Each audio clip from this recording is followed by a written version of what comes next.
que joden la nación. Esos son. But when Chavez came to power, he actually introduced free healthcare. Never read about that in the press. He ended illiteracy, which had been endemic throughout Venezuela, and he introduced affordable medicines and food. 250,000 Venezuelans were blind because they had cataracts. All of them had their sight restored without having to pay a penny. But he didn't just look after his own people. He gave £9 billion to other Latin American countries struggling with poverty. And when he came here to London in 2007, which wasn't guaranteed because Tony Blair had ordered the police not to provide protection for him in the hope that he wouldn't come. And fortunately, as mayor, I had some say over the bloody police, like I appointed the commissioner, and I made certain that was reversed and we did provide protection. So Chavez was quite friendly when he turned up.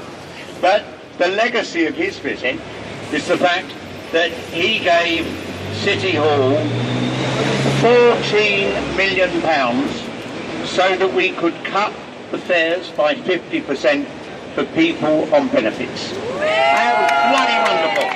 And it was Maduro was the minister responsible for negotiating and dealing with me and my staff to actually deliver that. I have not seen a single one of these things mentioned anywhere in our media in the months and months of hostility that we're seeing. But I think also we need to look at the current situation. We're told Venezuela's economy is in a mess because Maduro is no good as a president. There's two key factors that have damaged the Venezuelan economy.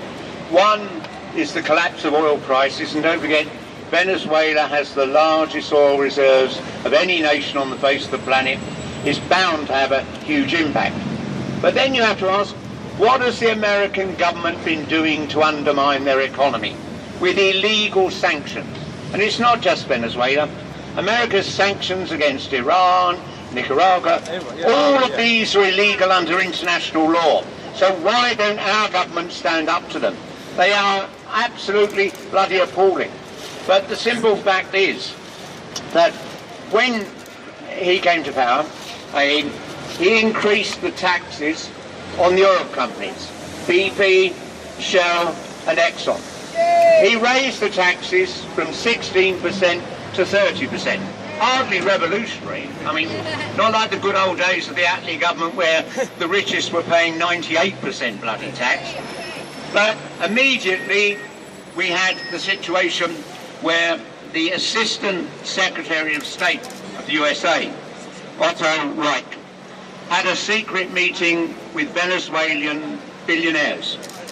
And in the weeks that followed, you had 2002, the military coup that actually looked as though it was going to overturn everything Chavez had done. But the interesting thing about that is the military were worried the coup might not stand and it might be overturned. And so they didn't kill Chavez. But what happened?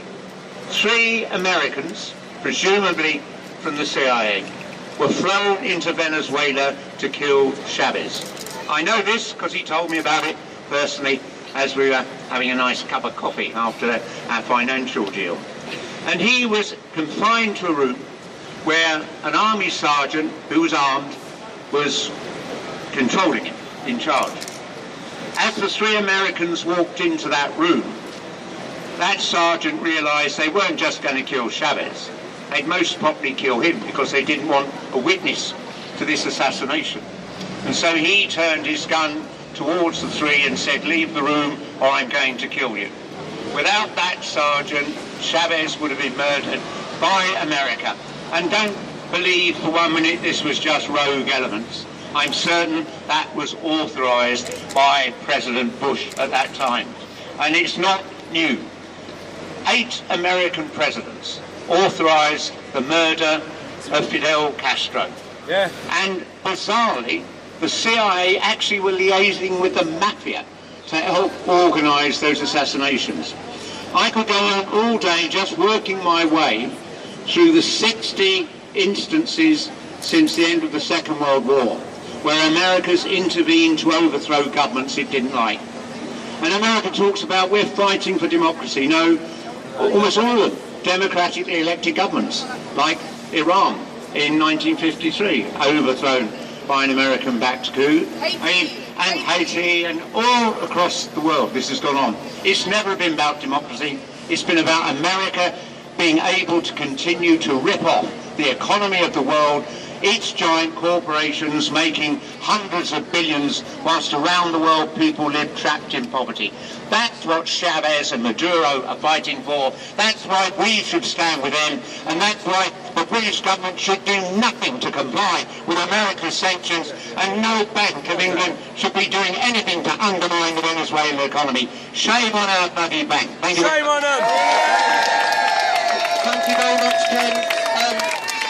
Thank you. Your next one.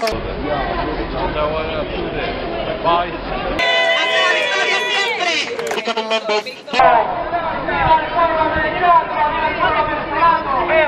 Malcolm England, you always done the same all over the world. You were looting, los americanos, forman por Inglaterra, el pueblo venezolano. Aquí estamos presentes, aquí estamos con la defensa del pueblo venezolano. Merece los derechos. Venezuela luchará hasta la... Venezuela, thank you.